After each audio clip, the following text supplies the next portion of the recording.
Hey everyone, स्वागत है आप सबका टेस्टवाइजर यूट्यूब चैनल पे। इस चैनल पे आपको इंजीनियरिंग एडमिशन से रिलेटेड बहुत सारे कंटेंट मिलने वाले हैं। नमस्कार। आज हम सांगली के एक जाने माने engineering college Walchand college of engineering पर थोड़ी गहराई से बात कर रहे हैं। सोचिए, 1947 से ये संस्थान इंजीनियरिंग शिक्षा दे रहा है। बिल्कुल, आज़ादी के साल से। ये अपने आप में एक बड़ी बात है, इतने लंबे समय तक अपनी पहचान बनाए रखना। सही कहा। तो आज हम यही समझने की कोशिश करेंगे कि वालचंद कॉलेज में क्या खास है, कौन कौन से इंजीनियरिंग प्रोग्राम्स हैं यहाँ, दाखिला कैसे होता है और पढ़ाई का माहौल कैसा है। चलिए शुरू करते हैं। हाँ, तो शुरुआत शायद इसकी स्वायत्तता यानी ऑटोनॉमी से करते हैं, जो इसे 2007 में मिली। हाँ ये एक महत्वपूर्ण मोड़ था। हाँ, ऑटोनॉमी से क्या मतलब है यहाँ? मतलब ये कि कॉलेज अपना पाठ्यक्रम, अपना सिलेबस खुद डिजाइन कर सकता है, इंडस्ट्री की जो जरूरतें हैं उनके हिसाब से। और उन्होंने अमेरिका और आईआईटी के विशेषज्ञों की मदद से ये किया भी। अच्छा, तो क्या इसी वजह से उन्होंने अपने पुराने बी और एमई डिग्री को बीटेक और एमटेक में बदल दिया? ये सुना था मैंने। हाँ, ये उसी प्रक्रिया का हिस्सा था। बिल्कुल, स्वायत्तता ने उन्हें ये लचीलापन दिया कि वो अपने प्रोग्राम्स को और आधुनिक बना सकें। और ये सिर्फ नाम बदलना नहीं था, मतलब पाठ्यक्रम में भी काफी बदलाव लाए गए। और ये बदलाव इनके कोर्सेज में भी साफ दिखता है। शुरुआत तो शायद 1947 में सिर्फ सिविल इंजीनियरिंग से हुई थी, है ना? बिल्कुल, सिर्फ सिविल से। फिर देखिए कैसे समय के साथ ये बढ़ते गए। 1955 में मैकेनिकल और इलेक्ट्रिकल जुड़े। अच्छा। फिर 1986 में इलेक्ट्रॉनिक्स और कंप्यूटर साइंस आए, 2001 में आईटी, और अब हाल ही में आर्टिफिशियल इंटेलिजेंस, मशीन लर्निंग मतलब एएमआईएल और रोबोटिक्स एंड ऑटोमेशन जैसे एकदम नए क्षेत्र भी शामिल हो गए। अरे वाह, ये दिखाता है कि कॉलेज वक्त के साथ कैसे कदम मिला रहा है। कमाल है। यानी पारंपरिक ब्रांचेस के साथ साथ भविष्य की तकनीक पर भी पूरा फोकस है। अच्छा, अगर किसी को यहाँ दाखला लेना हो तो क्या प्रक्रिया है? मतलब 12वीं कक्षा या उसके बराबर की योग्यता तो जरूरी होगी? हाँ, बिल्कुल। 12वीं में फिजिक्स और मैथ्स अनिवार्य है, साथ में केमिस्ट्री या बायोटेक्नोलॉजी, बायोलॉजी या कोई टेक्निकल वोकेशनल विषय, इनमें से एक होना चाहिए। ओके। न्यूनतम अंकों को लेकर थोड़ी अलग अलग जानकारी मिलती है, कहीं 45% लिखा है, कहीं 50%। तो सबसे अच्छा यही है कि मतलब दाखिले के समय कॉलेज की वेबसाइट पर लेटेस्ट जानकारी चेक कर लें। ठीक है। और एडमिशन होता कैसे है? क्या कोई एंट्रेंस एग्जाम है इनका अपना या? नहीं, इनका अपना नहीं। मुख्य रूप से 2 परीक्षाओं के स्कोर पर आधारित है एडमिशन।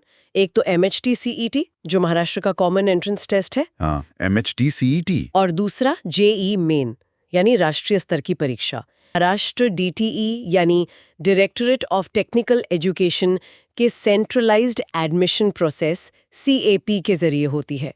ये एक केंद्रीकृत प्रक्रिया है जिसमें JEE वालों को भी हिस्सा लेना होता है। समझ गया। यानी MHCET और JEE मेन दोनों के रास्ते खुले हैं, पर CAP के थ्रू ही जाना है और JEE वालों को थोड़ी वरीयता है। अब बात करते हैं खर्चे की।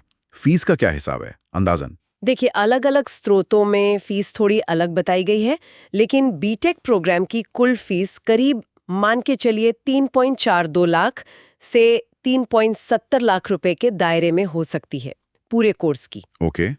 एक जगह ओपन कैटेगरी की सालाना फीस करीब 93,114 रुपए भी बताई गई है, पर यहाँ भी वही सलाह है कि एकदम पक्की जानकारी के लिए कॉलेज से संपर्क करना या उनकी वेबसाइट देखना ही सबसे बेहतर है। और हॉस्टल फीस? हाँ, वो अलग से होती है।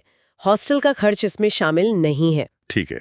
क्या छात्रों के लिए किसी तरह की स्कॉलरशिप या छूट की व्यवस्था है? कई बार जरूरतमंद छात्र होते हैं। के अनुसार जो आरक्षित श्रेणियां हैं, उनके लिए फीस में छूट भी मिलती है। ये तो बढ़िया है। हाँ, इसकी पूरी जानकारी कॉलेज के एडमिशन ऑफिस या वेबसाइट से मिल सकती है।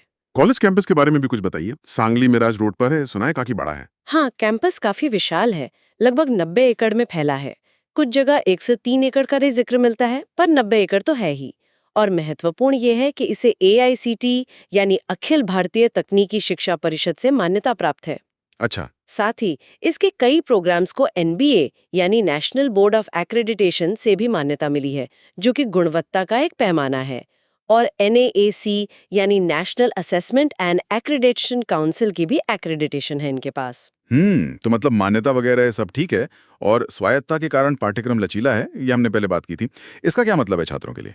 बिल्कुल, क्रेडिट आधारित सिस्टम है इनका। इससे छात्रों को विषय चुनने में थोड़ी ज़्यादा आज़ादी मिलती है। कुछ इलेक्टिव्स वगैरह होते हैं। सिलेबस नियमित रूप से अपडेट होता रहता है, जैसा हमने बात की, इंडस्ट्री की ज़रूरतों को ध्यान में रखकर। जैसे कोई उदाहरण? जैसे कंप्यूटर साइंस में क्लाउड कंप्यूटिंग, डीप लर्निंग जैसे एडवांस टॉपिक्स हैं, या इलेक्ट्रॉनिक्स में एम्बेडेड सिस्टम डिज़ाइन, ये सब काफ़ी आजकल के विषय हैं। पूरा डिटेल सिलेबस सेमेस्टर के हिसाब से कॉलेज की वेबसाइट पर मिल जाता है। तो कुल मिलाकर देखें तो वालचंद कॉलेज एक ऐतिहासिक संस्थान है जिसके पास स्वायत्तता की ताकत है, विविध इंजीनियरिंग प्रोग्राम्स हैं जिनमें आधुनिक कोर्स भी शामिल हैं और दाखिले की एक स्थापित प्रक्रिया है। काफी सॉलिड प्रोफाइल लगता है। हाँ, इसकी सबसे बड़ी खासियत शायद यही है कि ये अपनी स्वायत्तता का इस्तेमाल करके पाठ्यक्रम को लगातार बेहतर और प्रासंगिक बना रहा है।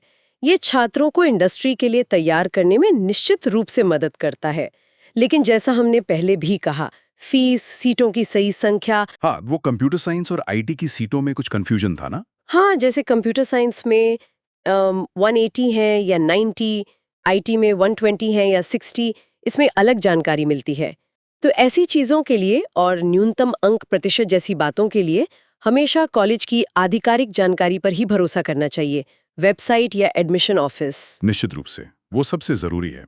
तो जो भी महाराष्ट्र में या कहीं भी एक अच्छे स्थापित इंजीनियरिंग कॉलेज की तलाश में है, उनके लिए वालचंद एक जरूर विचार करने लायक विकल्प हो सकता है। बिल्कुल, और यहाँ से एक दिलचस्प सवाल भी उठता है सोचने के लिए। जिस तरह वालचंद ने एआई और रोबोटिक्स जैसे नए प्रोग्राम्स को अपनाया, भविष्य में इंजीनियरिंग शिक्षा और किन नई दिशाओं में जा सकती है, खासकर जब तकनीक इतनी तेजी से बदल रही है। वाकई सोचने वाली बात है। खैर, आज के लिए बस इतना ही। www.testwiser.com is a digital learning platform for students to prepare for board and competitive exams, offering chapter-wise tests and full-length mock tests, study material like video, PDF notes, DPPs, MCQs, theory, and most important Maharashtra Engineering Admission Counseling across multiple domains.